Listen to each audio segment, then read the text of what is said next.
Si vous avez des pommes de terre et des oignons à la maison, préparez cette délicieuse recette pour le dîner. J'ai ici ces 4 pommes de terre. Je vais les couper en bâtonnets. Vous allez tomber amoureux du résultat. Le goût à la fin est vraiment incroyable. Les morceaux doivent être comme ça, en petits bouts. Avec peu d'ingrédients, vous allez découvrir que la vraie magie se trouve dans la simplicité. Je vais ajouter de l'huile ici, dans cette poêle. Ensuite, je vais mettre les pommes de terre ici pour les faire frire. Et avant que j'oublie, dites-moi de quelle ville vous nous regardez pour que je puisse vous envoyer une petite dédicace spéciale. La dédicace d'aujourd'hui va à Julien Moreau de Lyon. Je suis vraiment contente que nos recettes vous plaisent. Vous pouvez remuer pendant que ça frit sans vous presser. Regardez-moi ça, quand ça arrive à cette jolie couleur bien dorée, c'est parfait. Je vais couper un oignon en petits morceaux.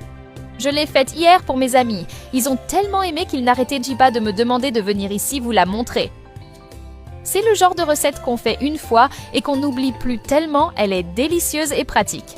Une fois coupée, vous pouvez l'ajouter dans la poêle avec les pommes de terre. Maintenant, il ne reste plus qu'à tout mélanger tranquillement. Le gros point fort de cette recette, c'est qu'on peut la préparer en peu de temps et avec très peu d'ingrédients. C'est justement pour ça qu'elle est devenue une habitude chez moi. Voilà, maintenant je vais tout transférer dans un autre récipient et retirer l'excès d'huile.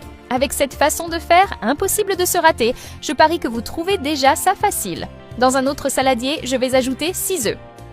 Une cuillère à café de sel. Une demi-cuillère à café de poivre noir. Je vais tout mélanger avec une fourchette. Le goût de cette recette est tout simplement inoubliable. C'est le genre de recette qu'on goûte une fois et qu'on n'oublie plus jamais. Après avoir bien mélangé, je vais ajouter les pommes de terre ici. Je vais utiliser une spatule pour mélanger encore un peu. Rien qu'en regardant, je sais déjà que le goût va être merveilleux à la fin. Je suis sûre que tout le monde chez vous va adorer. Je vais ajouter de l'huile d'olive ici, dans cette poêle. Je vais utiliser un pinceau pour bien l'étaler partout. C'est le genre de recette qui surprend par son goût, même avec des ingrédients tout simples. Quand vous la ferez, vous pouvez m'envoyer une photo du résultat. J'adorerais voir à quoi ça ressemble. Je vais mettre les ingrédients mélangés ici dans la poêle. Je vais bien étaler avec la spatule. C'est une recette simple, mais le secret est dans la combinaison des ingrédients que j'ai utilisés. Je suis sûre que ça va être parfait, comme le mien. Je vais couvrir et laisser cuire pendant 10 minutes. Une fois ce temps passé, je vais utiliser une assiette pour retourner le tout.